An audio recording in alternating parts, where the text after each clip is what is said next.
Here's the story of why I went from these covers to these covers.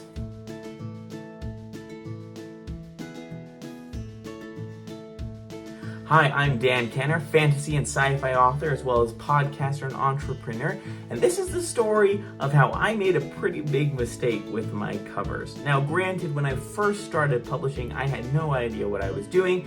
I think most of us are in that boat. When we know we want to write a book, we decide to go indie. There's a lot of things that you need to learn. I remember looking around for cover artists and thinking, I don't even know where to start. At the time, I hadn't made any connections, author connections. I hadn't started my podcast. I was barely on social media. I had this almost completed book. I was working through edits. I had no connections or presence or audience at all. I recall someone mentioning Fiverr as a way to outsource work such as artwork and potentially cover art. So I went to Fiverr and I looked around and I actually saw some pretty amazing cover artists. So while I was there, I looked for something that was kind of within budget, and I found something that was actually pretty inexpensive. At the time, I didn't have a massive budget for my author business. I was still very new to this. This isn't anything against Fiverr. It is merely a cautionary tale if you do outsource work through Fiverr, particularly something that is art. The artist that I worked with was amazing. She knew exactly what I wanted. She put together this beautiful piece of artwork, and it looked great. I absolutely loved it. What happened after that was something that I did not expect. I published the book, Awaken, the first book of the Lightbearer Chronicles. I can't even show the original cover art, and here's why.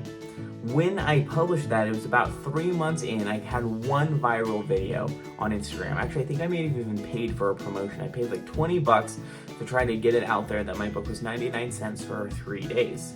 Within 5 hours of starting this promotion, I got a message from someone on Instagram saying that I had stolen some of their art and that I owed them like $10,000. Of course, as a new author, I was shocked. I had no idea that this was even a thing. So I looked into her art, and sure enough, there was one element, particularly the face of Merrick on the cover, that appeared to be stolen from her artwork. I had no idea. I was so flustered. I didn't know what to tell her. I told her, I'm sorry, this must have been a mistake. I worked with an artist on Fiverr. I talked to the artist, and the artist said, I don't know. I've just collected art over the past 5 or 6 years. I have no idea where I got this piece of it. The original artist was making all sorts of crazy demands, saying that she was going to sue. It was a really messy situation. In the end, I told her that I would get the artist to change the artwork, and I did. We came up with what was then the second version of the cover that you see here. I had the artist redraw the face. Well, come time to do the cover for Transformed, I really didn't want to do art with this artist again. Not because I didn't like her. She was very professional. She did a great job. I was just concerned that I would run into another copyright issue with the art. So I ended up commissioning a different artist, which is why Transformed looked like this. I really like this cover. I have no issues with it. I think, people mentioned it looks a little bit like a video game. It almost looks CGI. It was photoshopped, put pieces together. And at the time, given my budget, it worked very well. The book sold decently well. For a second book, I had no issues with people seeing the cover and liking the cover.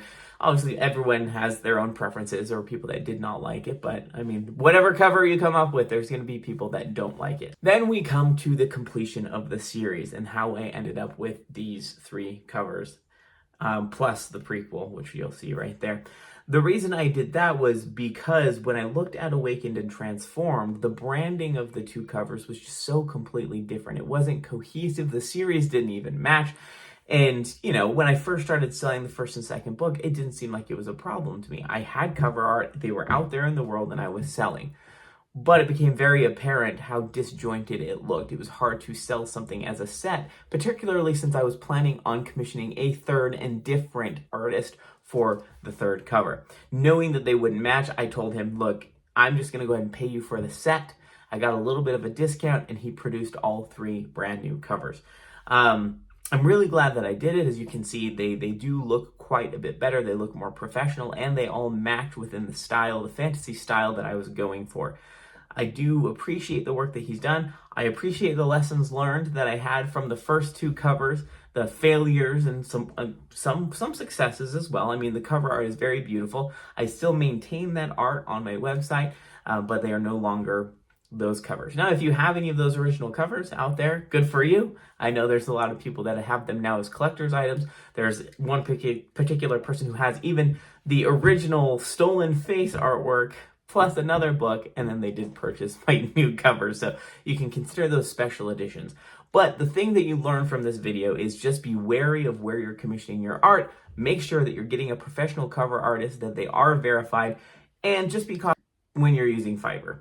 It is a great resource out there. There's a lot of inexpensive services you can get out there. Just make sure that the artwork is original and do a little bit more research before you just commission some art.